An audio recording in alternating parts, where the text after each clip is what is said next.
Hello, and welcome to the Panelists. I'm your host, the Mystery Machine, and joining me are 4 spooky teens who travel around with their talking dog and contaminate active crime scenes. Setting up elaborate booby traps, we have Ben and Graham. What is your team name? We are Team Flared Base. So we don't get lost. And eating extremely tall sandwiches, we have Serge and Ian. What is your team name? We are Team Jiggling Egg. Yeah, you can get one for $3.95 out in the parking lot. I am not going to repeat that out loud, but I have good news. You are a pair of tiny goblins, and you just graduated goblin school with a degree in mischief. That means it's time to move out of your family home in the walls of this TGI Fridays and strike out on your own. As a goblin, your livelihood will hinge on your ability to annoy the human inhabitants of your building in such a low-grade manner that they leave out offerings of food and trinkets to appease you, but without going so far that they tent gas you into oblivion. So, where do you choose to hang your tiny goblin hats?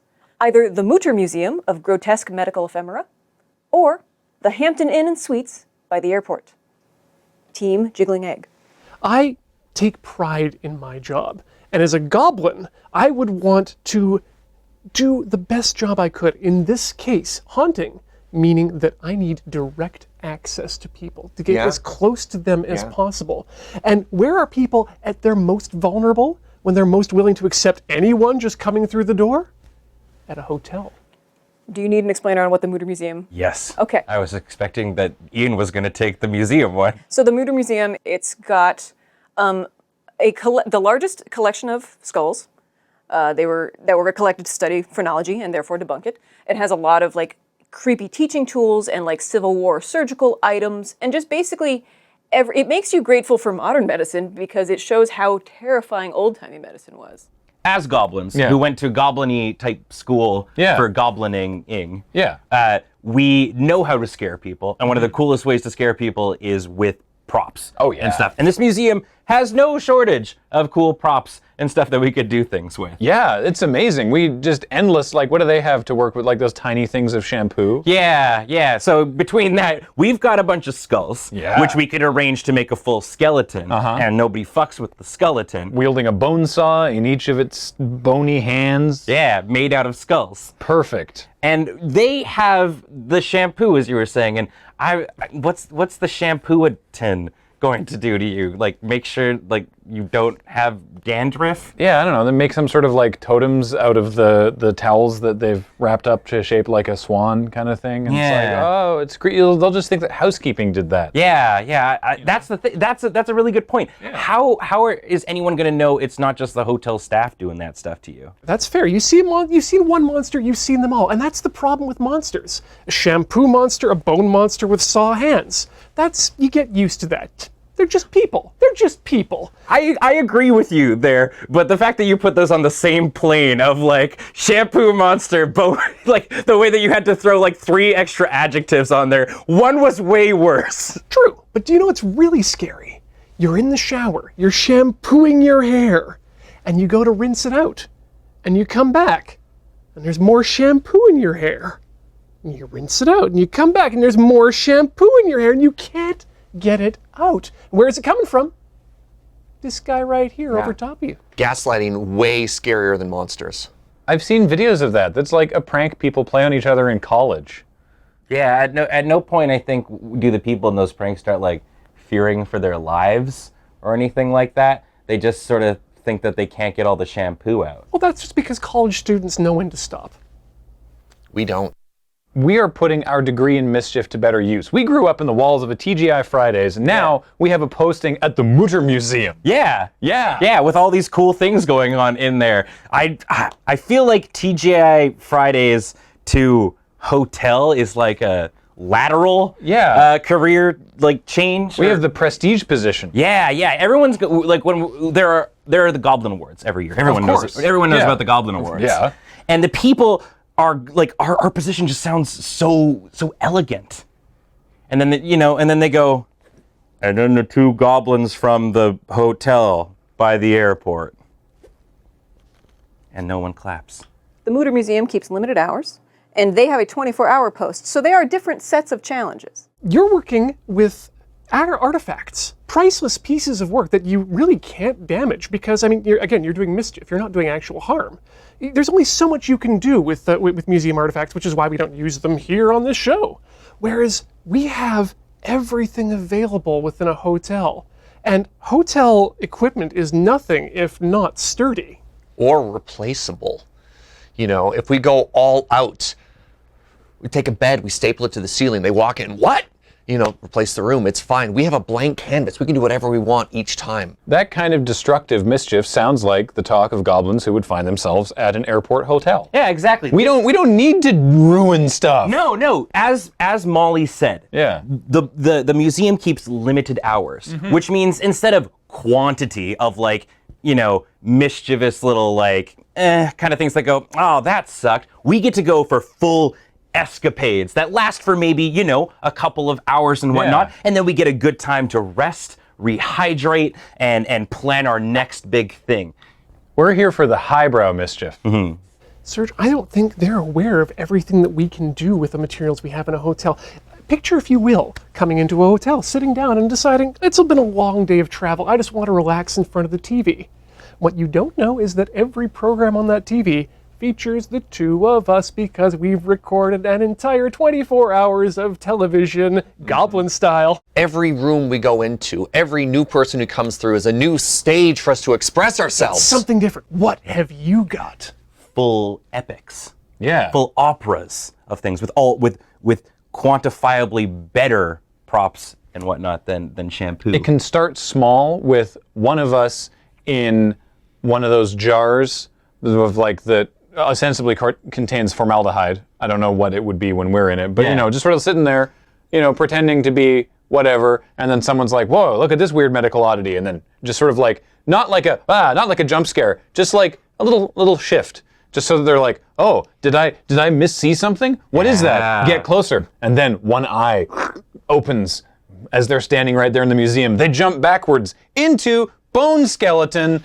Bone saws for hands. Remember, that was like the first thing we said. That's our bread and butter.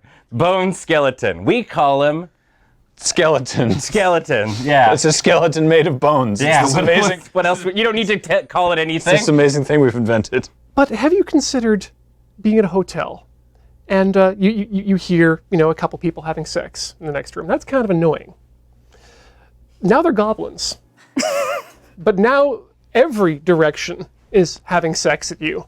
And you're not quite sure whether or not they're syncopating into Desposito.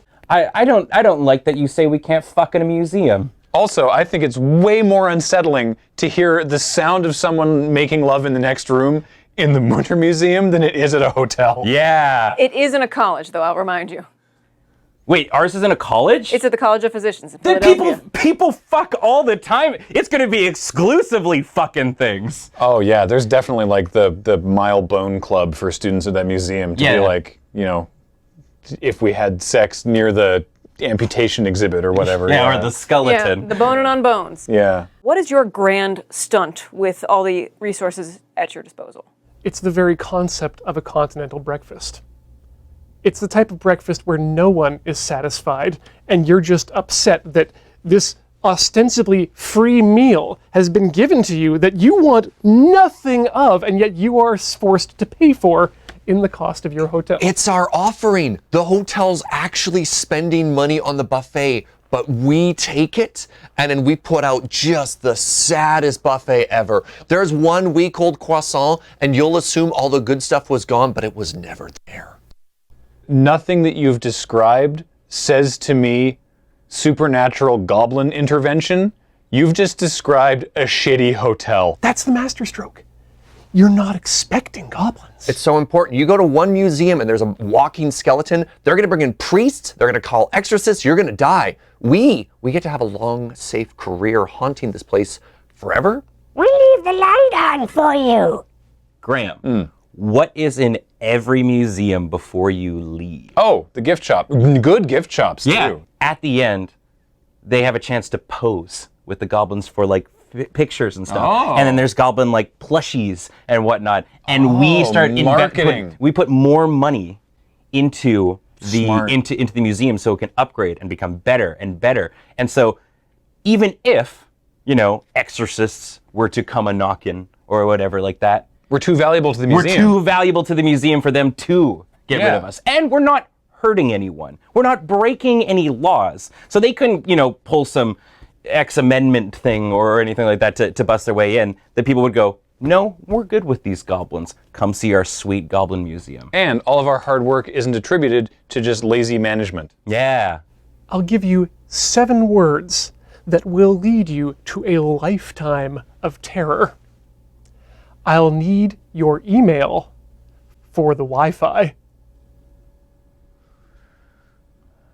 That was 7 words. Ooh.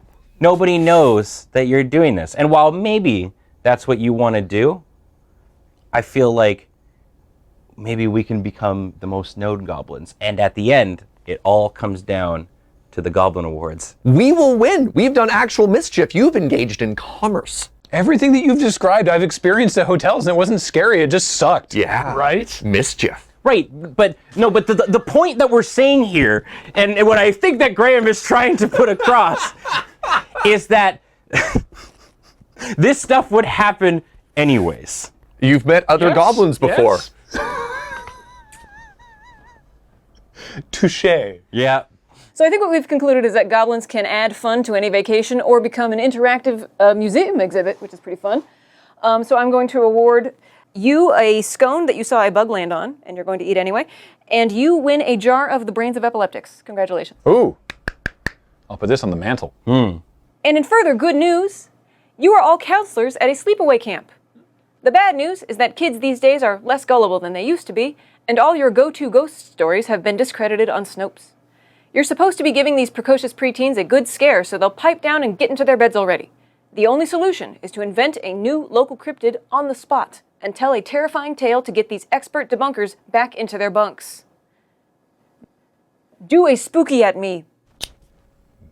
Gather round, children, as Ben and Graham tell you the tale of the Granch.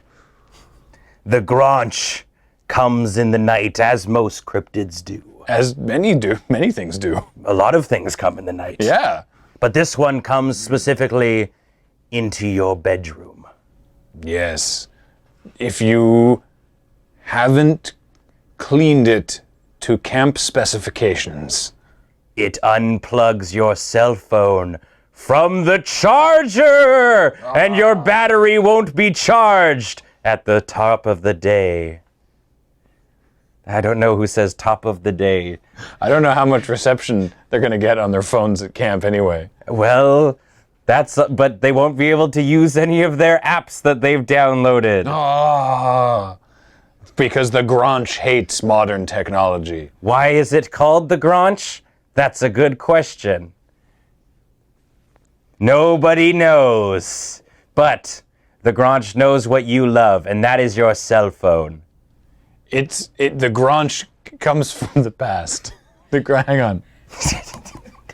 Late at night, when you least expect it, the profile picker will come for you.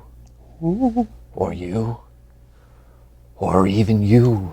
He lurks in your browser history. Mm-hmm. You can't stop him. He's already been downloaded, and he's an autoexec.bat, so he's going to install immediately. You'll go to log in, your favorite social media account, and all of your followers will be gone! Bebo! You'll be a social pariah. No one will follow you. No one will see your posts. WeChat, Instagram, he's everywhere. The Granch is the son of Alexander Graham Bell, who has traveled forward through time because the phone must be a pure thing, just for calling one another. Exactly. It's ahoy hoy or nothing. That's what he wanted to be the phone greeting. It's true. Isn't that spooky, kids? You could have to this day said ahoy hoy if anybody actually used the phone for calling anymore. And if the Granch gets his way, that's exactly what will happen. You'll have to dial the operator and have her connect you manually. There's no contacts. No. But it doesn't matter, because your phone's been taken away to begin with. You have no juice in that thing, and you'll have to learn how to use the rotary. And no juice in your vapes, presumably. Yep. And what else has juice? No juice. Just no juice. No juice at all. Yeah. It's O.J. Simpson's back on Twitter, so you won't see him either. Everything juice related is just terrible. Yep. You're at summer camp and your options are water and milk. And the milk is 3%. Is that a thing? Yes. Just when you finally think it's safe to go back online, you log into your, I don't know, Snapchat? Is that still a thing? Yes, your Snapchat account. Mm-hmm. And instead of all your friends and all those celebrity content creators who you love and whose adoration you crave, it's replaced by something that can give you exactly what you want. Because the profile picker has befriended on every social network your mother. No, not my mother, but all my party photos. She's going to be so judgmental, but most importantly, she's going to be so confused. But the joke is on the profile picker. Oh my God. Whoa, hold on. Holy shit. Because nowadays, everyone has cool moms, and no one's really ashamed of their parents anymore. That's why they make videos of their parents trying to name the Smash Brothers characters, or playing some other form of video games. I don't watch these videos, but I know they exist. That one's named Kerbo. Close enough, Mom. You know that extra account you have, that secret account, when you don't want to be thirsty on main?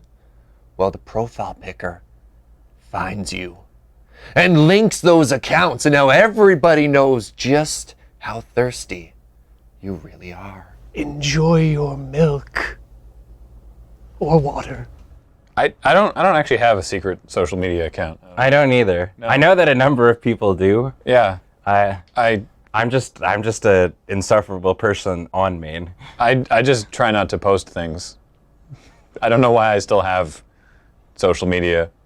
Just assume I'm horny, I guess. Sounds like the Grange could be doing you a favor, honestly. Yeah, the Grange is saving everyone, really. Yeah. And that's why you can go to sleep knowing you're safe, because the Grange will save you. Yeah. Yeah, cryptids don't have to be scary. Yeah, this Grange is actually not that bad. Yeah. The Grange loves Branch. Oh my God. The Grange loves Branch. Also, probably really cuddly too. Consensual hugs, but real cuddly. Yeah, he's got 6 arms. Yeah, and they're all real fluffy. Yeah.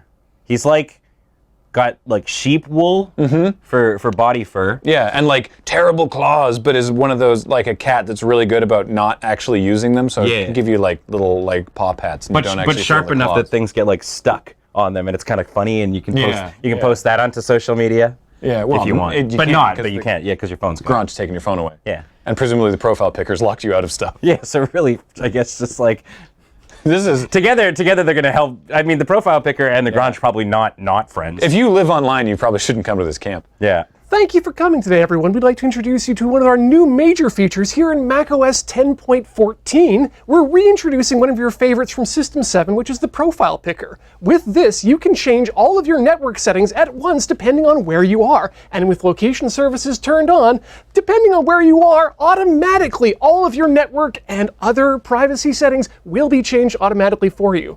Are you tired of logging into all of your socials at once and uploading a new picture one at a time? Well, good news. Profile Picture, one button, and it's done. We're really excited to see what you do with this. I think the other team has become possessed by one of the most terrifying cryptids out there, the walking keynote. The walking keynote makes sure you hear none of the things you want to hear. And everything that you think will make it sell. You just keep hearing magical, magical. It's a magical device. And other synergistic buzzwords. Yeah. Like synergistic. And buzzwords. and you'll keep waiting for all of your life, but there will never be one more thing. These are sweet. How does it look? I found the crunch. Da-da-dun. It's in my mouth? Yeah, it's in your mouth the whole time. I can't hug it if it's that small. Well, no, it can shapeshift. Oh, of course, yeah. All SARS can shapeshift now. Yeah, we're those kids on the playground who get new powers as the game progresses. Yeah. Seems fair. My uncle works at Nintendo. Hey, mine works at Apple. No way! Hey, perfect. Anybody else? Anybody got any more cryptid? No, we're out of cryptid juice. Ew.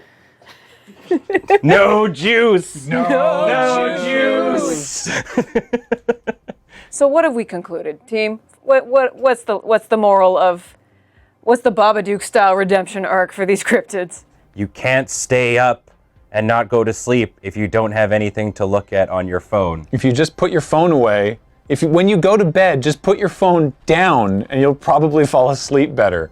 Beds are for sleeping and doing the thing that you're not allowed to do at camp. Well, I mean, truth be told, I don't know if I actually believe in the Granch. I believe in the Granch. I believe in something. So I think what we have concluded is that the Granch and the profile picker are real, and they're here to save us all. I would like to thank Ian and Serge and Graham and Ben for talking. I would like to thank you for liking, commenting, and subscribing. Ahoy hoy, this has been The Panelists.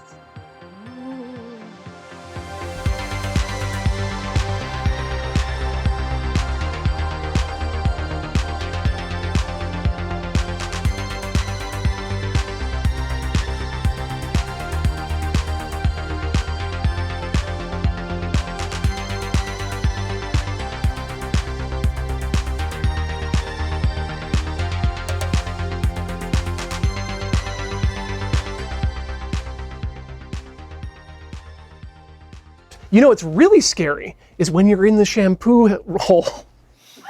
Yep. Please tell me more about the shampoo hole. Team Flared Base is ready to hear about the shampoo hole.